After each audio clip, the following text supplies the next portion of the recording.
Hello everyone, welcome back to my channel Maths by Amandeep Kaur. This is Amandeep. आज हम chapter number 8 class 8 का chapter number 8 discuss करेंगे, that is comparing quantities. ये one of the most requested videos है जो आप लोग चाहते हैं देखना। तो आज हम chapter number 8 comparing quantities discuss करेंगे। इस वीडियो में हम इंट्रोडक्शन लेंगे पूरे चैप्टर का, ताकि आपके कॉन्सेप्ट्स क्लियर हो जाए और आपको क्वेश्चंस करने में इजी हो। राइट, तो सबसे पहले हम ये देखेंगे जो कंपेयरिंग क्वांटिटीज है। सबसे पहले इसमें हम कुछ टॉपिक ऐसे हैं जो आपने क्लास 7th में भी पढ़े होंगे और आप उनको कंटिन्यू करोगे क्लास 8th में। तो हम छोटा सा एक रिवीजन कर लेते हैं कि हमने क्लास 7th में क्या क्या पढ़ा था। सबसे पहले हम ये डिस्कस करते हैं कि रेशियो क्या होता है। ये वैसे आप लोग क्लास 7th में पढ़ चुके हो, बट यहाँ पर हम सिर्फ एक छोटा सा रिवीजन लेंगे।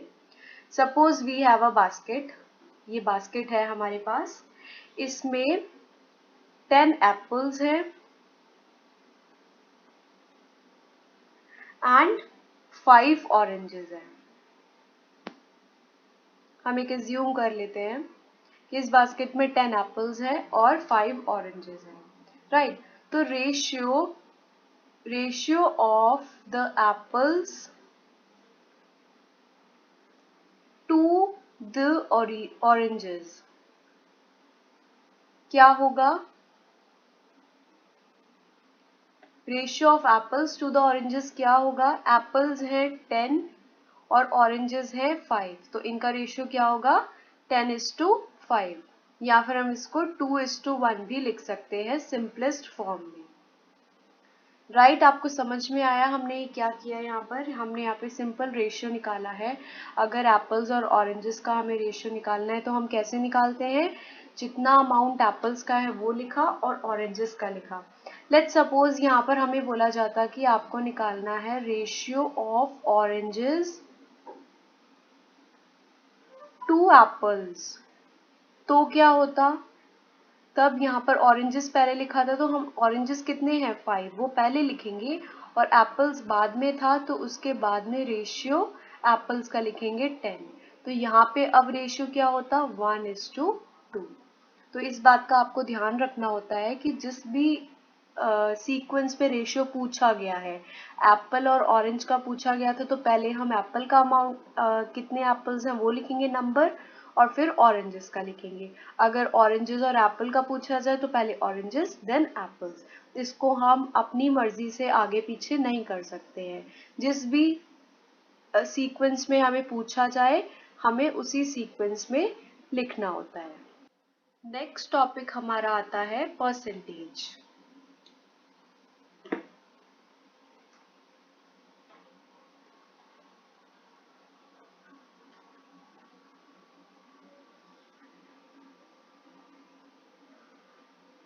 परसेंटेज भी हमने अपनी प्रीवियस क्लास में पढ़ा था, बट यहाँ पर हम इसका रिकैप देखेंगे। सेम एग्जाम्पल लेते हैं जो हमने अभी रेशियो में डिस्कस किया था। एक बास्केट में यहाँ पर 10 एप्पल्स हैं और 5 ऑरेंजेस हैं। तो इसका अगर हमें परसेंटेज निकालना है, मीन्स अगर हमें बोला जाए कि आप निकालिए percentage of apples in basket, apples in basket, तो वो कैसे निकालते हैं? परसेंटेज आप कैसे निकालते हो? परसेंटेज निकालने के लिए सबसे पहले तो ये देखा जाता है किस चीज का परसेंटेज पूछा है। जैसे यहाँ पर एप्पल्स का पूछा है, तो एप्पल्स का कितना नंबर है? 10, तो हम लिखेंगे 10 अपॉन टोटल जितने भी फ्रूट्स हैं बास्केट में उन सबका टोटल कितने हैं? 10 एप्पल्स हैं और 5 ऑरेंजेस हैं, तो इनका टोटल क्या हो गया? 15। तो टोटल जो होगा वो नीचे लिखेंगे हम। एप्पल्स का पूछा गया है तो एप्पल्स का नंबर ऊपर, टोटल जो है वो नीचे, इसको मल्टीप्लाई कर देंगे हम 100 के साथ में, तो ये आ जाएगा percentage of apples in basket.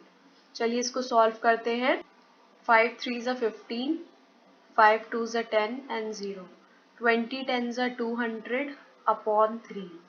जब इसको सॉल्व करेंगे तो आंसर आएगा 66.66%। हमने यहाँ पे बताया कि बास्केट में 66% जो है, 66.66% जो है वो है एप्पल्स। राइट। इसी तरह से अगर हमें बोला जाए percentage of oranges in basket निकालिए, तो हम कैसे निकालेंगे? परसेंटेज ऑफ ऑरेंजेस निकालने के लिए पहले तो ऑरेंजेस का नंबर मींस 5 ऑरेंजेस है बास्केट में, वो ऊपर लिखेंगे न्यूमरेटर में। डिनोमिनेटर में आएगा टोटल, टोटल कितने फ्रूट्स हैं 15, इसको हम मल्टीप्लाई करेंगे 100 के साथ में। 5 3 ज़ा 15, 5 2 ज़ा 10, 0।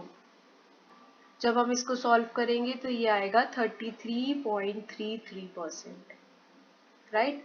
हमने अभी ये सीखा कि परसेंटेज कैसे निकालते हैं। परसेंटेज निकालने के लिए जो भी हमारा गिवन जिसका भी परसेंटेज निकालना है वो हम न्यूमरेटर में रखेंगे, डिनोमिनेटर में टोटल अमाउंट या टोटल जो भी क्वांटिटी ले रहे हैं वो आएगा, और उस फ्रैक्शन को मल्टीप्लाई कर देंगे हम 100 के साथ में, तो हमारा परसेंटेज आ जाता है। चलिए अब हम आते हैं हमारे नेक्स्ट टॉपिक पर। नेक्स्ट टॉपिक हमारा आता है कन्वर्टिंग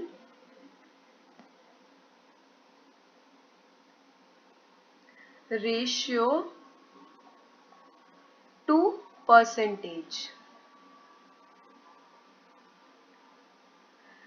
सपोज हमें रेशियो गिवन है और उसको हमें परसेंटेज में कन्वर्ट करना है, तो वो हम कैसे करेंगे? चलिए एक एग्जांपल ले लेते हैं। सपोज हमें रेशियो गिवन है 3:2, इसको हमें परसेंटेज में कन्वर्ट करना है, तो कैसे करेंगे? बहुत ही इजी है। सबसे पहले हम इस वाले 3 को परसेंटेज में कन्वर्ट करेंगे, तो ये हो जाएगा 3 अपॉन, जैसे हमने परसेंटेज वाला कॉन्सेप्ट अभी डिस्कस किया, इन दोनों का सम, ये जो दो रेशियोज गिवन है इन दोनों का सम मीन्स 3 + 2 कितना होगा 5, इसको हम मल्टीप्लाई कर देंगे 100 के साथ में। 5 2 ज़ा 10, 0, तो ये हो गया 60%। तो जो ये वाला नंबर है 3, ये कितना परसेंट है? ये हो गया 60%। इसी तरह से हम जो सेकेंड वाला नंबर है 2 है उसका परसेंटेज निकालेंगे, इसका परसेंटेज निकालें तो कैसे होगा 2/5 इंटू 100, तो ये भी 20 टाइम्स कैंसिल हो गया, तो ये हो गया 40%। तो ये जो रेशियो हमारा परसेंटेज में आया वो आया 60%:40%। ठीक है, ये तो एग्जाम्पल था कि हमने रेशियो को परसेंटेज में कन्वर्ट किया। चलिए एक एग्जाम्पल और लेते हैं। इस तरह की प्रॉब्लम भी आती है कि हमें बोला जाता है कि आप बताइए 30% ऑफ 50 क्या होगा। ऐसी प्रॉब्लम्स भी आती हैं, कई बार पूछी जाती हैं। तो ऐसी प्रॉब्लम्स को सॉल्व करने के लिए 30%, इसको हम फ्रैक्शन में कन्वर्ट करेंगे। जब फ्रैक्शन में कन्वर्ट करते हैं तो 30% को हम लिख सकते हैं 30/100। आप ये बात का हमेशा ध्यान रखिए, अगर हमें परसेंटेज का साइन हटाना है तो हम उसको उस नंबर को डिवाइड कर देते हैं 100 के साथ में। ठीक है, यहाँ पे ऑफ होगा मल्टीप्लाई, ऑफ मीन्स मल्टीप्लाई, इसको मल्टीप्लाई किसके साथ करना है 50 के साथ में। इसे अब आप सॉल्व कर दीजिए, 0 से 0 कैंसिल हो जाएगा, 5 2 ज़ा 10 एंड 2 15 ज़ा 30, तो ये कितना आ गया इसका आंसर 15। तो दोनों तरह से आपसे पूछा जा सकता है, अगर आपको परसेंटेज पूछा जाए, रेशियो दिया है परसेंटेज पूछा जाए तब भी आप सॉल्व कर पाओगे, और अगर आपको परसेंटेज से परसेंटेज ऑफ समथिंग निकालना हो तब भी आप इजीली सॉल्व कर पाओगे। नेक्स्ट टॉपिक जो हम डिस्कस करेंगे वो है फाइंडिंग इंक्रीज और डिक्रीज परसेंटेज। इस टॉपिक को डिस्कस करने के लिए हम थोड़ा अपनी रियल लाइफ पर जाते हैं। ऐसी प्रॉब्लम्स आपने अपनी रियल लाइफ में, डेली लाइफ में देखी होंगी कि कई बार होता है कि 50% ऑफ ऑन सर्टेन प्रोडक्ट्स, आप जैसे ऑनलाइन शॉपिंग करते हो तो कई बार होता है कि आज ऑफर में 50% ऑफ मिल रहा है किसी भी ब्रांड पर, किसी भी कपड़ों पर। तो वो जो 50% हमने बोला, 50% ऑफ दिया है, तो वो क्या कॉन्सेप्ट है, हमें कितना प्रोडक्ट का MRP जो है कितनी देनी होगी, कितनी होती है, तो ये सारा जो कॉन्सेप्ट है ये हम इसको इस टॉपिक में डिस्कस करेंगे। इसको हम इजीली अच्छे से समझते हैं एक एग्जाम्पल की हेल्प से, जो कि आपकी NCERT का ही एग्जाम्पल है। Let's see. यहाँ पर बोला गया है the price of the scooter was ₹34,000 last year. कोई स्कूटर था, उसका जो प्राइस था लास्ट ईयर वो 34,000 था। It has increased by 20% this year. इस साल उसका प्राइस जो है वो 20% बढ़ गया है, इंक्रीज हुआ है। तो हमें ये बताना है कि आज की डेट में टुडेज उसका जो प्राइस होगा वो क्या होगा। ठीक है, तो सबसे पहले इसमें हमें ये देखना है, तो जो क्वांटिटीज हमें दो दी गई है, एक तो परसेंटेज में दिया गया 20% जो इंक्रीज हुआ है, और जो ओरिजिनल लास्ट ईयर उसका प्राइस था वो क्या था, 34,000 था। तो हम देखेंगे सबसे पहले कि प्राइस कितना इंक्रीज हुआ है। प्राइस इंक्रीज्ड, कितना प्राइस इंक्रीज हुआ है, 20%। किसका किसका 20%? 20% ऑफ 34,000। 34,000 का 20% इंक्रीज हुआ है। तो हम इसको सॉल्व कर लेते हैं।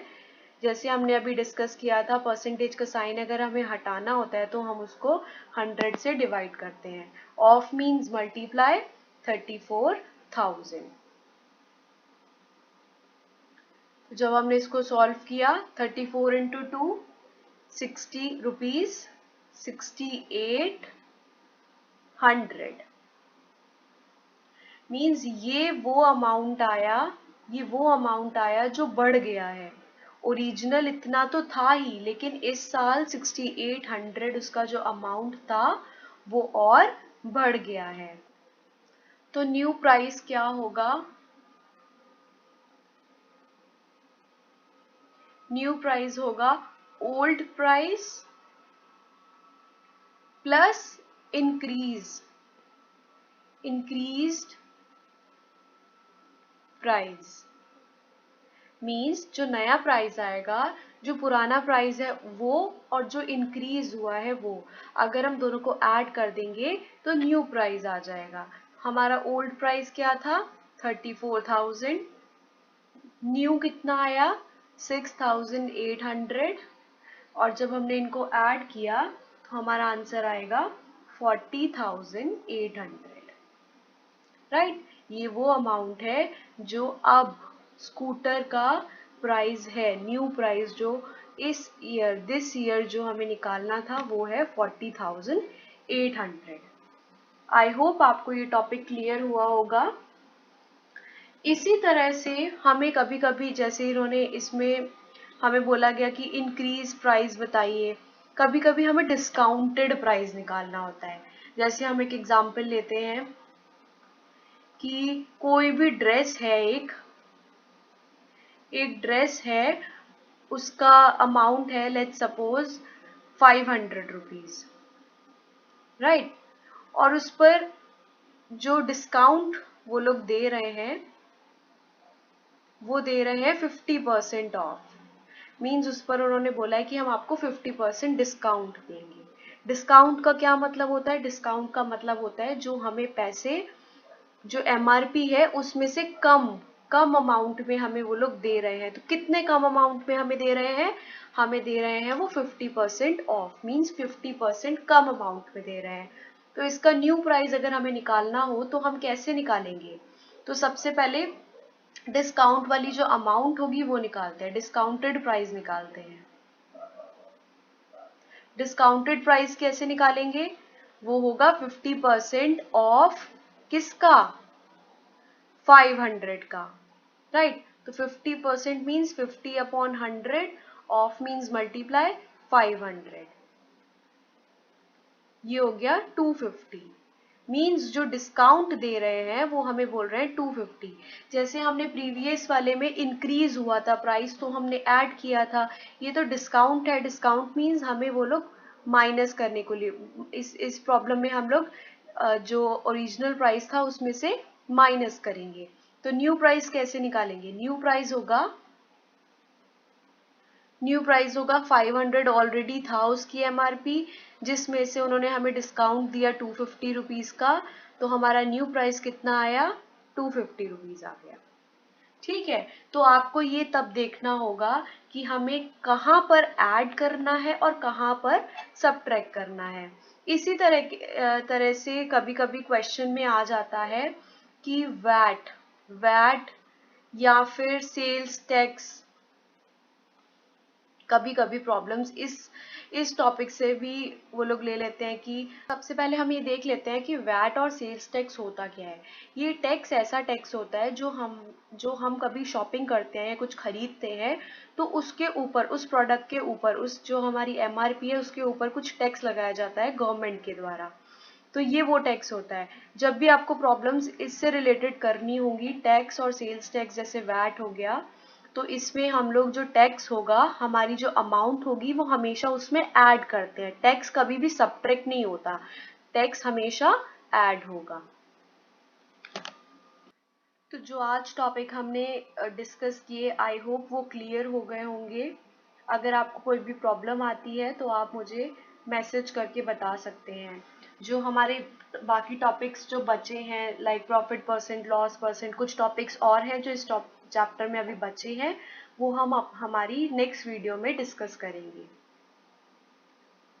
If you like the video, please subscribe my channel. Thank you so much.